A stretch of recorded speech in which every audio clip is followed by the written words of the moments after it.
पिरो हुन्छ छोरा नखाऊ तिमीलाई फेरि पिरो भएपछि के गर्दा पनि ठिक हुँदैन नि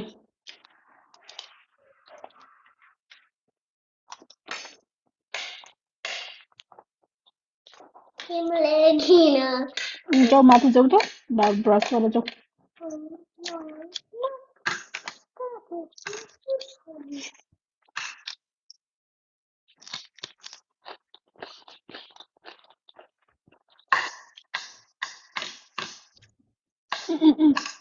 बाबा यहाँ नचलाऊ यहाँ चलाउने भए चाहिँ आमाले बन्द गर्छु नि हुन्छ नगर नि छोरा त्यस्तो गर्नु हुँदैन नि तिमीले पिरो हातमा धेरै नङले यति त्यो पिरो छ नि नङले यस्तो चुस्सो लायो भने अनि तिम्रो हातमा त्यो पिरो चाहिँ तिम्रो हातमा बस्छ अनि त्यो एकछिनपछि तिमीले त्यो नाकले यसरी त्यो नङले यसरी कटाउँछ होइन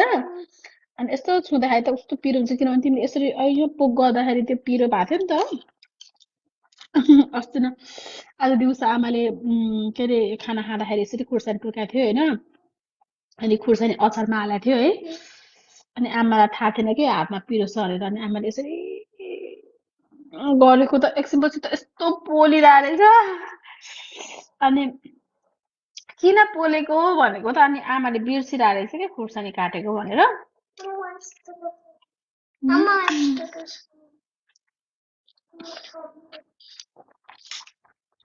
अहिले त केही नि हुँदैन एकछिनपछि तिमीले औलो चुस्छौ नि त्यही बेला पोल्छ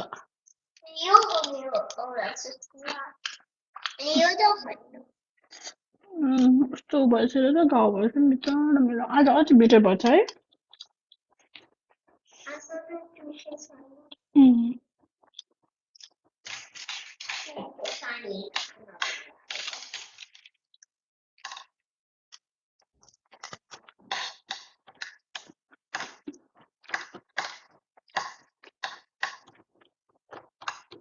मजाको पिरो भयो नि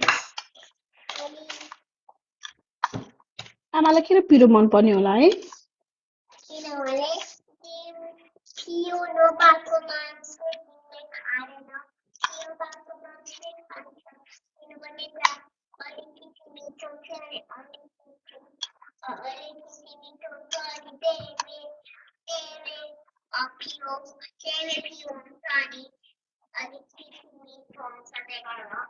आमालाई पिरो चाहिँ किन मिठो लाग्यो होला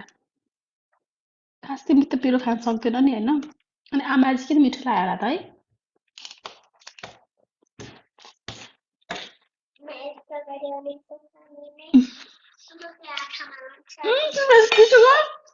मेरो त यहाँ यस्तो रस आयो पिरो हुन्छ तिमीलाई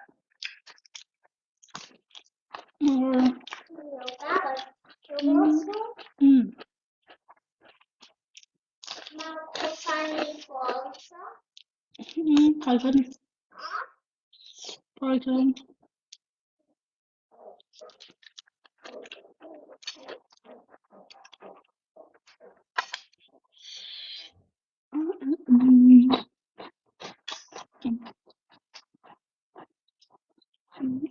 हमारे तो वाइट साइड में जो चिकन आयो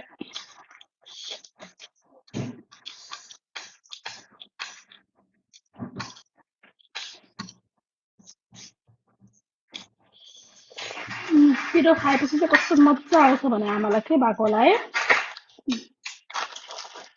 किन होला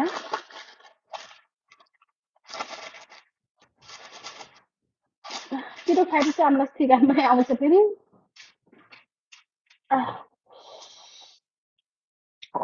एउटा त बुट्यो नि आमा गएर त एउटा सक्यो नि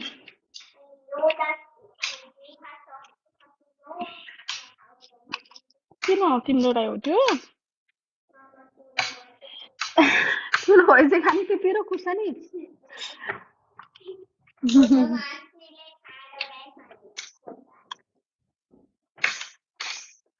हेर त आमालाई कसरी टोक्छु खुर्सानी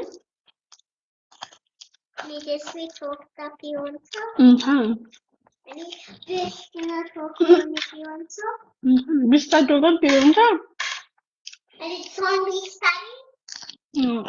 बिस्तारै जसरी टोके पनि पिरो त हुन्छ तर आमालाई पिरो मनपर्छ नि त पिरो भयो नि केही हुन्न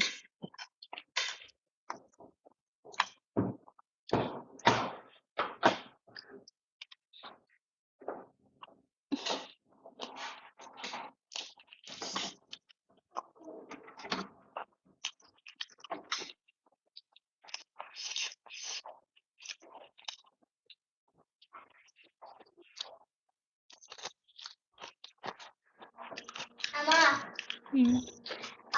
खुर्सानी आइसमा राख्यो भने के हुन्छ खुर्सानी आइसमा राख्यो भने आइस हुन्छ खुर्सानी नै पिरो हुँदैन पिरो गर्ने पानी पिरो त एनी टाइम पिरो हुन्छ खुर्सानी भने चाहिँ पिरो हुने हो सपोज चक्लेट खायो भने गुलियो हुन्छ नि होइन तिमीले चक्लेट चाहिँ फ्रिजमा राखे पनि नराखे पनि अनि फ्रोजन गरे पनि नगरे पनि त गुलियो हुन्छ नि एनी टाइममा क्या खुर्सानी नि त्यस्तै हो खुर्सानी नि तिमीले फ्रोजन गरे पनि रेगुलर फ्रिजमा राखे पनि पिरो हुन्छ क्या त्यो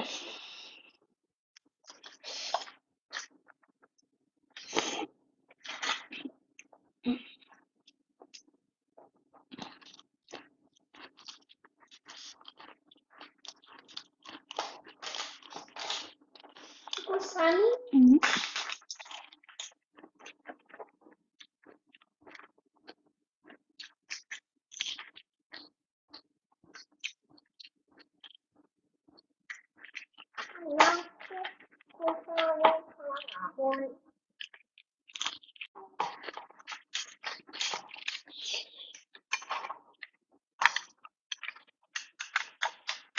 कस्तो मजा आयो तिमीले खुर्सानी देऊ न मलाई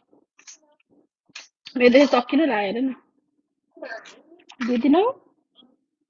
किन म खान्छु नि तिम्रो खुर्सानी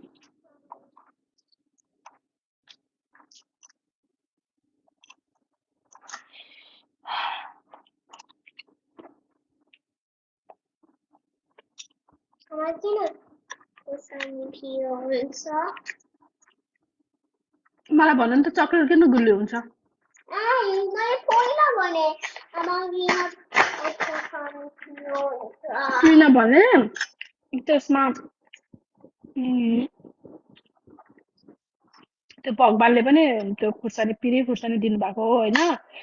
अनि खुर्सानीमा के समथिङ पिरो हुने केमिकल हुन्छ क्या त्यसमा त्यसको नाम चाहिँ मलाई थाहा भएन हेर्नुपर्छ होइन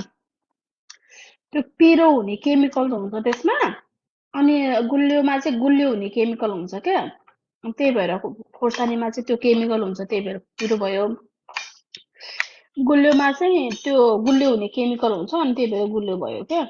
अब नुनमा फेरि अर्कै हुन्छ नुनिलो नुन किन नुनिलो भयो भन्दाखेरि